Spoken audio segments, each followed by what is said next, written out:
মুসলমান, তুমি ব্যর্থ, তুমি পরাজিত, তুমি দুনিয়ার কাছে হেরে গেলা। তুমি চিনছো খাট, পালং, ছাদ, বিল্ডিং, টাইলস, তুমি চিনলা না স্ত্রীকে, চিনলা না ছেলেকে, চিনলা না মেয়ে। চিনা দরকার ছিল তাদেরকে, ফিকির করা ছিল দরকার তাদের, এরা কিভাবে মানুষ হবে, এরা কিভাবে চরিত্রবান হবে, এদের আখিরাত কি হবে, এদের কবর কি হবে। আল্লাহকুমুত তাকাসুর হাত্তা যুরতুমুল মাকাবির। আল্লাহ বললেন, হায় বান্দা, এ পরিমাণ দুনিয়াতে ডুবে গেলা, আখিরাত এভাবে ভুলে গেলা।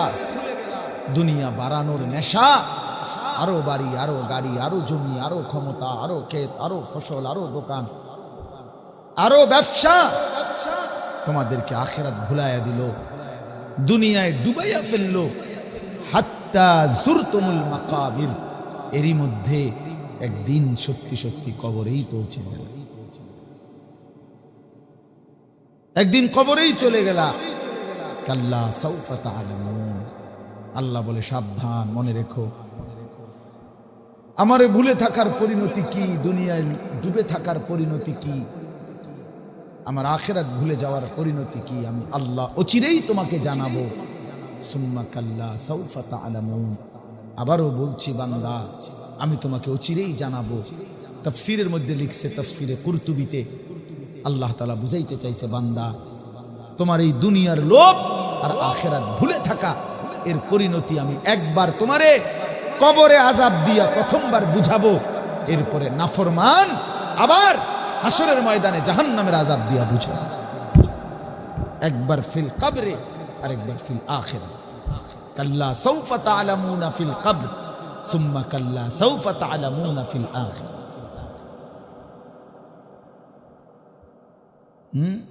সামান্য একটা চা কদ্দুর বেছে, দেড় বিড়া চা বন বিড়ি কদ্দুর বেছে, হিতের না আমাদের টাইম নেই। কিতের বেটা, তুই কি দোকানদারি করস? এটা দুঃখের কথা না, বলেন না। অটো একখান চালায়, অটো সময় নাই, টাইম নেই। আরে বাপরে, বিমান চালালে তুমি কি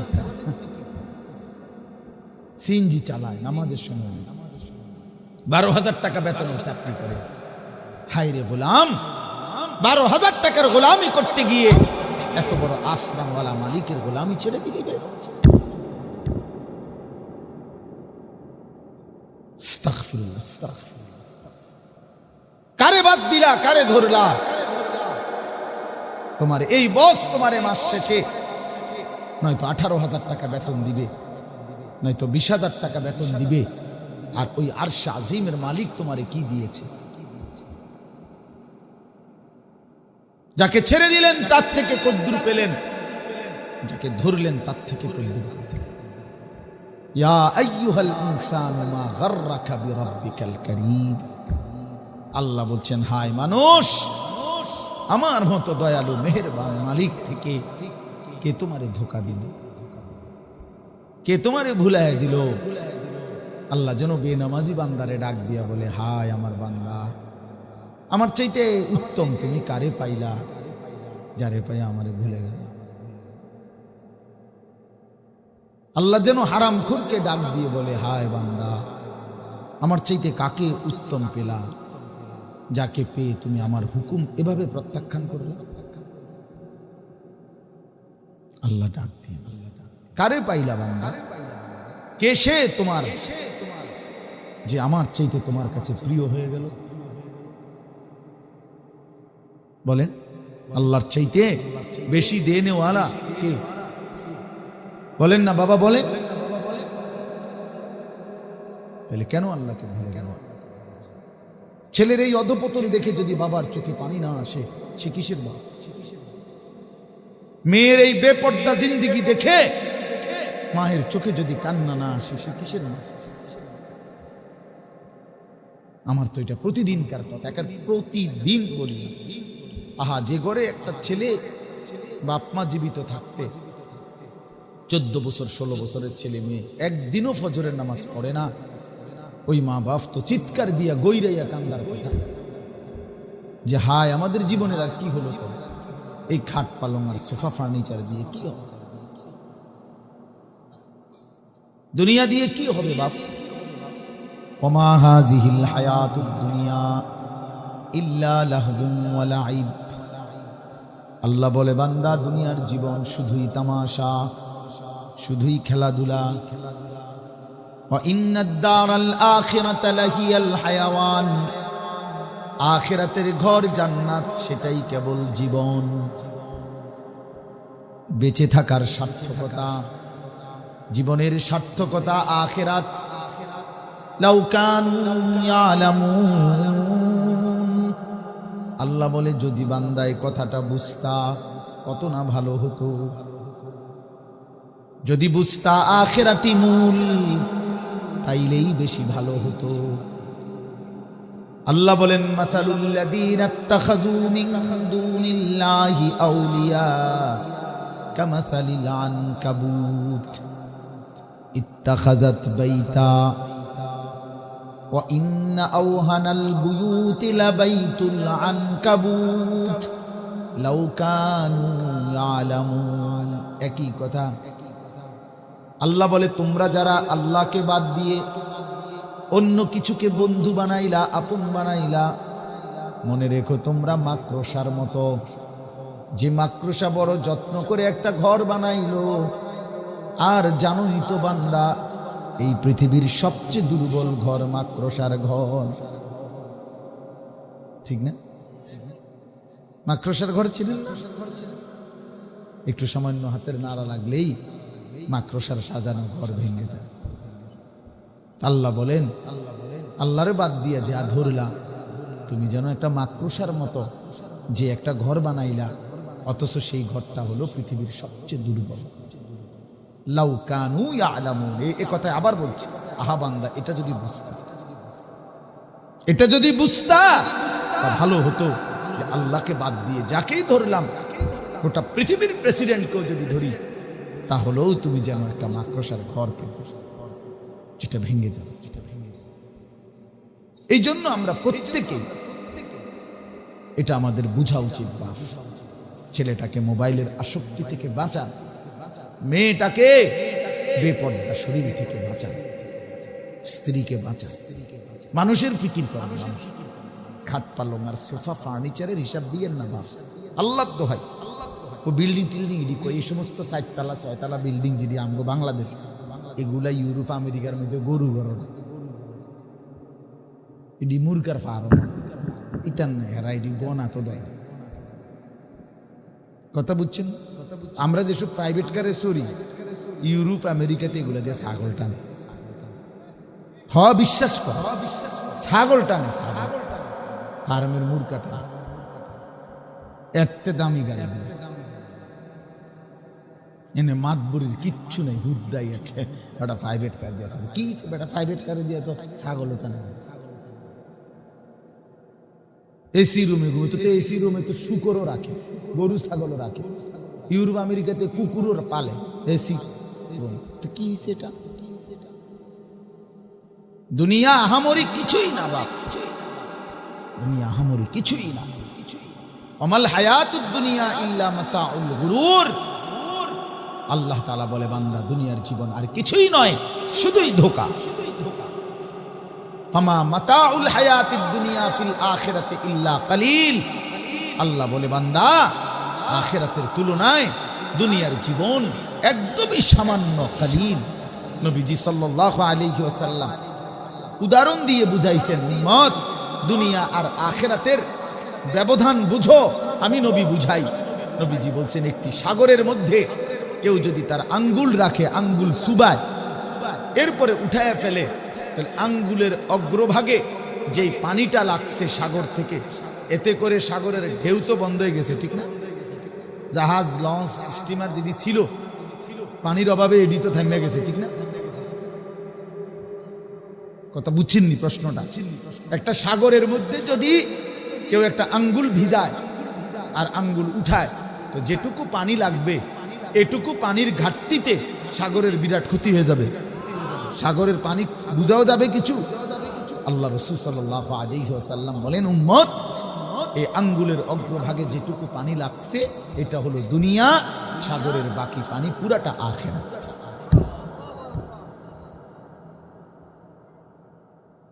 পুরাটা আখিরাত। এবার তুমি ভেবে দেখো দুনিয়া কতটুক, আখিরাত কতটুক। 10 শতকে আর 30 শতকে, ঠিক না? তাইলে এই জন্য এই কথাটা আমরা এবার আসেন এখানে, এই কথাটা আমরা বুঝাইতে চাই। বাপ, অল্প একটু সময় আমরা নীরবে যদি ভাবি তো মহান আল্লাহ পাক রব্বুল আলামিন বলছে, বান্দা, এই যে প্রতিনিয়ত তোমাদের তাফসীরের মধ্যে আমরা পড়ছি যে আল্লাহ তাআলা এটা বুঝাইতে চাইছেন, বান্দা, প্রতিনিয়ত যে পৃথক পৃথক মৃত্যু হয় মানুষের, জীবজন্তুর, আল্লাহর সৃষ্টির, আমাদের মানুষেরই বলি, এটাকে বলে মৌত। আজকে আমার, কালকে আপনার, কালকে অমুকের, কালকে অমুকের, এটাকে বলে মৌত, মৃত্যু। আর আরেকটা মৃত্যু হবে একদিন গোটা সৃষ্টি জগৎ, সেটাই কিয়ামত। তো স্বাভাবিক এখন যখন এই পৃথক পৃথক মৃত্যু হয় এটারে বলে মৌত, আর গোটা আলমের যখন মৃত্যু হবে, মৌতুল আলম, তখন সেটাকেই বলে কিয়ামত। কথা বুঝছেন কিনা? তাহলে কিয়ামত মানে মা সেওয়াল্লাহ, আল্লাহ ব্যতীত বাকি সমস্ত মাখলুকাতের মৃত্যু একসাথে, এটাই কিয়ামত। আল্লাহ তাআলা বলে, বান্দা, আমি চাইলেও থাকতে দেব না, না চাইলেও থাকতে দেব না। তুমি ইচ্ছা করলেও থাকতে পারবা না, ইচ্ছা না করলেও থাকতে পারবা না। অনেক সময় মানুষ বিরক্ত হইয়াও বলে, এতে মরে গেলে ভালো আছে, কিন্তু এতে মরে না, ঠিক না? বলেন। তার মানে আল্লাহ যেন বুঝাইতে চাইছে, বান্দা, একটি নির্দিষ্ট সময় আমি নেব, তুমি চাইলেও মরে যাবা, না চাইলেও মরে যাবা। আমি আল্লাহ তাআলা এই কায়নাত রাখবো না, এই পৃথিবী রাখবো। ইন্না জাআলনা মা আলাল আরদি জিনাতাল লাহা। আল্লাহ বলে, এই গোটা সৃষ্টি আমি আল্লাহ তাআলা সৌন্দর্যময় করে আমি বানিয়েছি, আমি বানিয়েছি। আল্লাহ বলেন, আমি করছি সব। আলাম নাজআলিল আরদা মিহাদা ওয়াল জিবালা আওতাদা ওয়া বানাইনা ফাওকাকুম সাবআন শিদাদা ওয়া জাআলনা সিরাজাম ওয়াহাজা। আল্লাহ বলেন, আসমান, জমিন, চন্দ্র, সূর্য, পাহাড় সব আমি বানাইছি, বানাই, এগুলো আমি সাজাইছি, আমি সাজিয়েছি, কিন্তু এই সবটা আমি আল্লাহ রাখবো না। একদিন ইজা সামাউন ফাতারাত, একদিন ইসরাফিল ফু দিবে, জমিনের মধ্যে ভূমিকম্প হবে, গোটা পৃথিবী একসাথে কেঁপে উঠবে। ওই ভূকম্পনে আসমান ভেঙে চুরচুর হয়ে ভেঙে পড়বে। ইদাল কাওয়াকিবুন তাসারাত, তারকারাজি খুশে খুশে পড়বে। ইদাল বিহারু ফুজ্জিরাত, সমস্ত সাগর, নদী, খাল, বিলের পানিগুলো টকবক করে উতরাইতে থাকবে প্রচন্ড গরমে, আর বাষ্পের মতো উড়ে যাবে, উড়ে যাবে। ফাইদা বারিকাল বাসার ওয়া খাসাফাল কামার ওয়া জুমিআ আশ-শামসু ওয়াল কামার, চন্দ্র সূর্য আলোহীন হয়ে যাবে, সূর্য চন্দ্র একাকার হয়ে যাবে। আর এই সূরার মধ্যে আল্লাহ বলছে, ইয়াউমা ইয়াকুনুন নাসু কাল ফারাশিল মাবসুস, মানুষগুলো পতঙ্গের মতো বাতির সামনে যেরকম উলু পোকা, এই ফারাশ অর্থ এটাই, সাদা সাদা ছোট ছোট পোকা যেগুলো উড়া উড়া আইসা পড়ে, চতুর্দিক থেকে উড়া আসে পড়ে না, পোকা যখন আসে একদিক থেকে সিরিয়ালে আসে না, না, চারিদিক থেকে পাগলের মতো দিক বিদিক শূন্য হয়ে এই পোকা যেভাবে আলোর মধ্যে পড়তে থাকে, আল্লাহ তাআলা বলেন, ইসরাফিলের সেই ফুতে কিয়ামত যখন শুরু হবে, মানুষগুলো এরকম বিক্ষিপ্ত পতঙ্গের মতো, এই উলু পোকার মতো চারদিক থেকে ছুটাছুটি করে পড়তে থাকবে, যে যেখানে পড়বে তার সেখানে মৃত্যু। ইয়াকুলুল ইনসানু ইয়াউমাইদিন আইনাল মাফার, লোকেরা একজন আরেকজনকে বলবে, ভাইয়া পালাবো কোথায়? আল্লাহ বলেন, কাল্লা লা ওয়াজার, না, সাবধান বান্দা, আজ আর জমিনের কোথাও আশ্রয় নেই। ইলা রব্বিকা ইয়াউমাইদিনিল মুস্তাকার। আজকে ঠিকানা আশ্রয় শুধুই তোমার আল্লাহর কাছে। আজকে ফিরতেই হবে আল্লাহর কাছে। আমার ভাই, এটা অনিবার্য বাস্তবতা, এটা চিরন্তন সত্য কথা যে এই কায়নাত একটা বার, একটা মিনিট আপনি চিন্তা করে দেখেন, কয় কি যে আসমান থাকবে না, জমিন থাকবে না, এই সূর্য আর উঠবে না, চাঁদ আর উঠবে না, আলো বাতাস আর বইবে না, মানুষের নিঃশ্বাস আর থাকবে না, এই সুন্দর সাজানো পৃথিবী একদিন নাই হয়ে যাবে। চিন্তা করলেই তো কাঁপ দিয়ে ওঠে। শোনা বলি কি কি কথা এটা। আল্লাহ তাআলা বলেন এটা নিশ্চিত হবে। লা উকসিমু বিয়াউমিল কিয়ামা, আল্লাহ বলেন আমি কসম করছি কিয়ামত দিনের, কসম করে বলছি বান্দা কিয়ামত হবে, এই পৃথিবী শেষ হবে। আল্লাহ বলছে ইজা ওয়াকাতিল ওয়াকিআ লাইসা লিওয়াকাতিহা কাযিবা। বান্দা, একটা চূড়ান্ত ঘটনা ঘটবে, যে ঘটনা অস্বীকার করার, মিথ্যা মনে করার কেউ থাকবে না। ঘটনা পৃথিবীর কোনো ঘটনা ঘটনা না, ঘটনা শুধু একটাই, যে গোটা পৃথিবী কায়নাত থাকবে না, এটাই মূলত ঘটনা। যে ঘটনার আর কোনো নমুনা না। এমনি যা আমরা ঘটনা কই, এটি সব নমুনা। অমুকের গরু বাচ্চা দিছি, এটি তো পুরান কথা। আরো কত মানুষের গরু বাচ্চা দিছে, বুঝেন না কথাটা। অমুকের ফুত হয়েছে, তো কি হয়েছে? অমুকের ফুত হইতো না, কি হইতো? মানে এগুলো তো স্বাভাবিক বিষয়। অমুকের মেয়ে হয়েছে, তার ছেলে এসএসসিতে A+ পাইছে, তো স্বাভাবিক কথা। সিএনজি অ্যাক্সিডেন্ট হয়েছে, তো হইবে না? এত সিএনজি চলে, দুই একটাতে অ্যাক্সিডেন্ট হবেই। তার মানে বুঝাইতে চাইলাম এগুলো কোনোটাই নতুন কিছু না। এ ঘটনার অহরহ নমুনা এই পৃথিবীতে আছে। এই জন্য আল্লাহ বলছে আল ওয়াকিআ, সূরা ওয়াকিআ একটা সূরা, মানে একটা ঘটনা। আল্লাহ বলে একটা ঘটনা শোনো। সবাই যেন কান পাচ্ছে। আচ্ছা বলেন ঘটনা। মানুষ কিন্তু ঘটনার প্রতি আগ্রহী, ঘটনা কই শুনতে ভাল লাগে। আমার ভাতিজা ছিল, বড় ভাইয়ের বড় ছেলে, সে ছোটবেলা আমারে শুধু জ্বালাতন করতো, কাকা একটা কিচ্ছা কর না। তা আমি মাঝে মধ্যে মানে শেষ হয়ে গেল তার বিরক্তির কারণে, ওই বানায় বানায় বানায় বানায় একটু বাড়ায় বাড়ায় কইতো, কি করা হইতে তো ছাড়ে না ভাই। তো এগুলো তো কোনো ঘটনা না।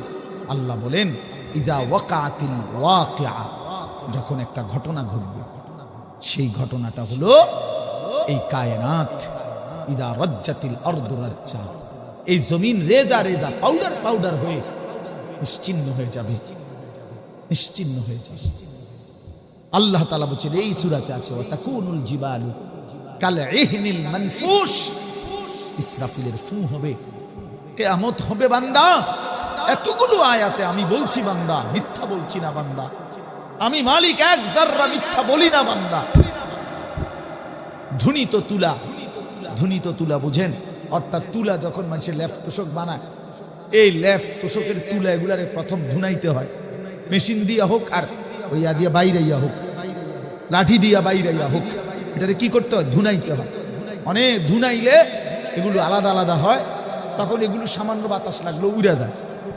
তো আল্লাহ তাআলা বলেন এই ধুনিত তুলা যেরকম উঠতে থাকে, আল্লাহর কসম আল্লাহ বলে বান্দা, ইসরাফিলের ফু দিলে এই উঁচু উঁচু পাহাড়গুলো এরকম ধুনিত তুলার কালা ইহনিল মানফুশ, ধুনিত তুলার মতো দিক বিদিক উঠতে থাকে, উঠতে থাকে। খাফিদাতুর রাফিআ, উঁচা মাথা নিচু হয়ে যাবে, উঁচু মাথা নিচু হয়ে যাবে। ইদা সামাউন শাক্কাত, ইদা শামসু কুব্বিরাত, এভাবে বারবার বারবার বিশ্বাস করেন।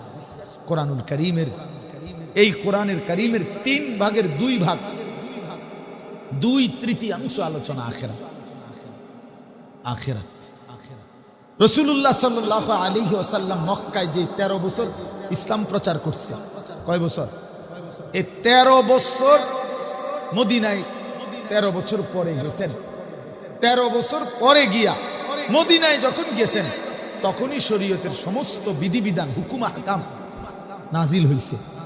আর মক্কার হিজরতের অল্প কয়েকদিন আগে নামাজের ফরজ আসছে। অথচ এই 12-13 বছর মক্কায় ইসলামের গুরুত্বপূর্ণ বিধিবিধান আল্লাহ তাআলা তখন ফরজ করে নাই। কি করছে তাহলে এই 13 বছর মক্কায় কি করলো এই সাহাবীগুলোর নিয়ে?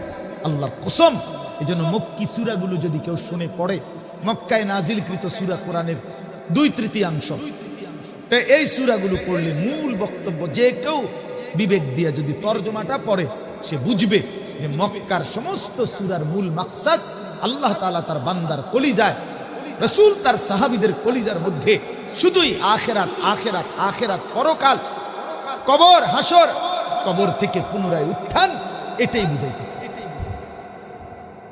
এটাই মূল বক্তব্য। এই কথাটা এইভাবে বুঝাইছে 12টা বছরে, একদিন কলিজার ভিতরে বসে গেছে।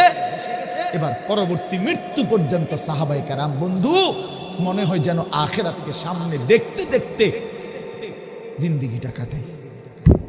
চোখে যেন দেখতেন সাহাবীরা, চোখে যেন দেখতেন, জান্নাতকে এত আশা করতেন, জাহান্নামকে এভাবে ভয় করতেন যেন 24 ঘন্টা ওনারা আখিরাত দেখতেন। আমি উদাহরণ বলি, কোরআন শরীফের একটা সূরা আছে সূরা দাহার, কোরআনের সবচেয়ে বেশি জান্নাতের সুন্দর বর্ণনা এই সূরাতে, 29 নম্বর পারা। হাল আতা আলাল ইনসানি হিনুম মিনাদ দাহার, খুব সম্ভব ওই যশপুর মাদ্রাসায় এই ওই সূরা থেকে আমি শুরুতে বলছিলাম, মনে আছে? এই সূরা দাহার। তো এই সূরার মধ্যে শুরুতে তাফসীরে আছে, ওই সূরার মধ্যে জান্নাতের খুব বর্ণনা আছে, আল্লাহ দিয়েছেন এত সুন্দর বর্ণনা। তো নবীজি যেদিন এই সূরা নাজিল হইছে, যখন নবীজির উপরে জিবরাইল নাজিল করে মাত্র গেছে, উপস্থিত যে কয়জন সাহাবী নবীজির সামনে ছিল, এর মধ্যে একজন কালো সাহাবী ছিল সামনে বসা, সহজ সরল সাহাবী। এই কালো সাহাবীটা সহ বসা সবাই যে কয়জন, নবীজি উনাদের সামনে এই সূরাটা তেলাওয়াত করছে, সূরা দাহার, যেটার মধ্যে জান্নাতের খুব বর্ণনা আছে। এইটা পড়তে দেরি, জান্নাতের এই কথা শুই না, এই কালো সাহাবীটা যেটা সামনে বসা ছিল, যিনি তাফসিরে স্পষ্ট, তাফসিরে কুরতুবিতে আমি নিজে পড়ছি, এই সাহাবী একটা চিৎকার মারছে জান্নাতের আশায়, সাথে সাথে ওইখানে ইন্তেকাল করছে। নবী সাল্লাল্লাহু আলাইহি ওয়াসাল্লাম বললেন, লাকাদ আখরাজা নাফসা সাহিবিকুম আশ-শাওকু ইলাল জান্নাহ, তোমাদের সাথী জান্নাতের আশায়, শৌক, জান্নাতের আগ্রহে জীবন দিয়ে দিল। এই ছিল সাহাবায়ে কেরাম, আখিরাত এভাবে বুঝছে, পরকাল এভাবে বুঝছে। বাপ, আমার বাবা, আমার ভাই, এ কয়জন হন আপনারা, এ কথা বুঝতে শেখেন। যদি আমি বুঝতাম আমার লাভ হইতো, যদি আপনি বুঝতেন আপনার লাভ হইতো।